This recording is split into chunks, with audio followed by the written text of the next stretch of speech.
జీవితంలో దేవుడు కొన్నిసార్లు నిన్ను ముందుకెళ్ళమంటాడు, నీకు విడుదలనిస్తాడు, నీకు జయమిస్తాడు. ఇంకా ఇన్ని సంవత్సరాలుగా నాతో ఉన్నవారు వీరితోనే ఉండాలి కదా అని ఆగాం అనుకో, నీ జీవితం ముందుకెళ్తాం.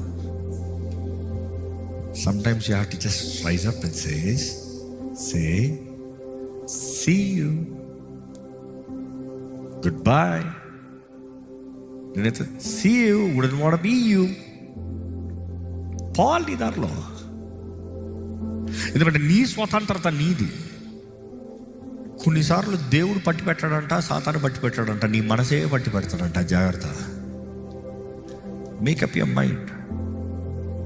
నీ జీవితం విలువైనది, నీ జీవితంలో దేవుడు దృష్టినిచ్చాడు. నీ జీవితంలో ఇచ్చిన పిలుపు ప్రకారం మీరు బ్రతకండి, అప్పుడు మీ జీవితము దేవుని చిత్తంలో సంపూర్ణంగా ఉంటుంది. Be ready to let go the past, be ready to let go the old nature, the old people.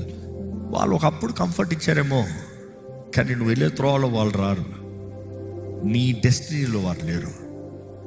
Be ready to let go some people. There has to be sacrifices made because what you have received is great. నీ పిలుపు గొప్పది, నీ కలిగే విడుదల గొప్పది, నీ కలిగే స్వస్థత గొప్పది. కాబట్టి ఆయన వాక్కుని గౌరవించి ఆ వాక్ ప్రకారం బ్రతకండి.